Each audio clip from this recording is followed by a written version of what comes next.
I officially welcome you to Sandra's Crib.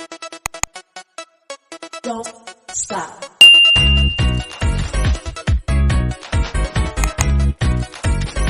And today we'll be talking about why you're trying so hard to enter into a difficult marriage. So let's get right into the whys. Number one why is you feel yours will be better. You feel your marriage won't be like those you hear of.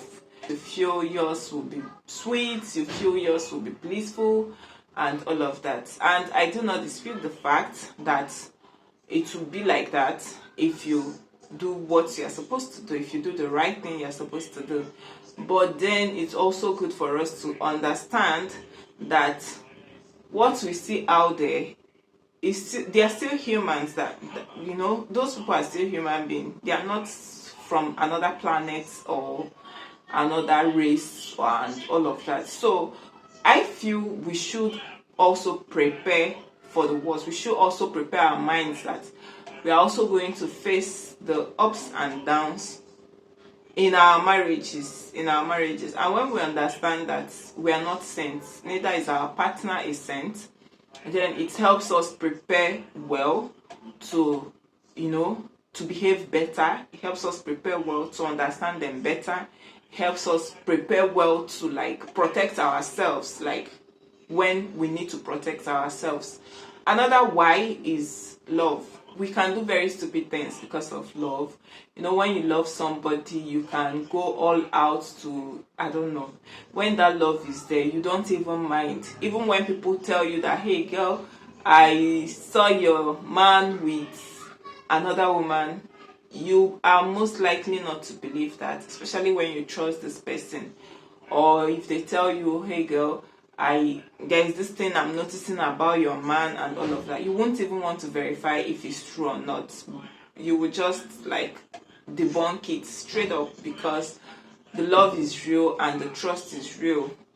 You get, in as much as you may want to address that later, or it may even bother you, but you won't action it, take an action based on what you've heard and all of that. What am I even saying? I'm even talking about hearing and all of that. Some ladies even experience the worst in a relationship, and because they love this guy, they can't even move on. They can't get the nerves to move on. Why, sis? Why are you doing that to yourself? He's hurting you, he's emotionally blackmailing you, he's physically damaging you, he's doing all sorts to you, and you tell me you love this guy and that's why you can't move on. Why? Think about the future. But this is one of the reasons you are struggling so hard to get yourself into a mess a mess that you're about to rush out of.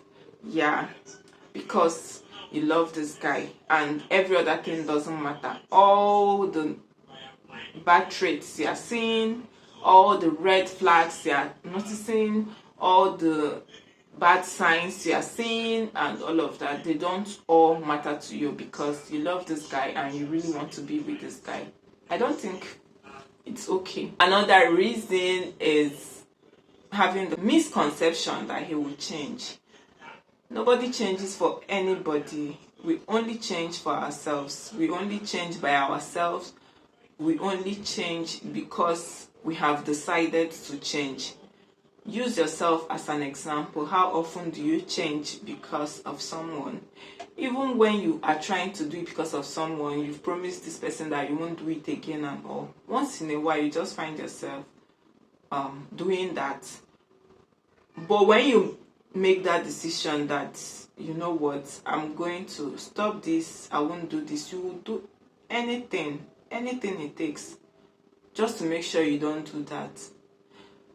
But a lot of ladies make excuses for men, like he will change, I trust he will change, he will change. Nobody changes. Men don't change. They don't change.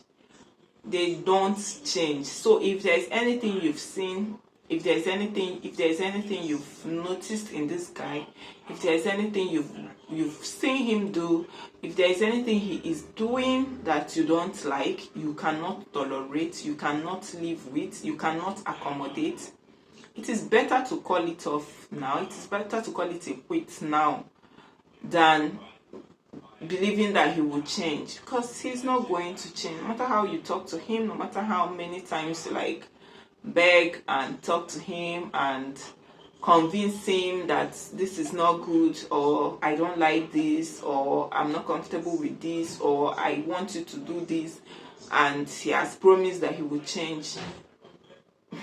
Sis, I'm afraid to tell you that he's not gonna change. He won't change. That being said, ladies, be calculative. Calculate your steps. Calculate your steps. Look before you leap. Is that how they say it? Is that how they say it? But just check very well. I understand that you need to settle down, but you don't want to settle into a difficult home. You don't want to settle into something that will turn into a nightmare for you. You don't want to settle into something you never wished for. Yeah. So look very well. If there are signs you are seeing, if there are things if identified, try to work on them. If you know if what you've identified are things you cannot live with, things you cannot cope with, it's better to exit as soon as possible. But if there are things you can cope with and you can tolerate and you can accommodate, nobody is a saint, then devise a means of accommodating them, devise a means of tolerating them, devise a means of living with them, so you can have a happy home and a happy life. So guys, that brings me to the end of this video. Be sure to subscribe, like, comment, and share my video. Until next time, I remain your favorite girl, Sandra. Bye-bye.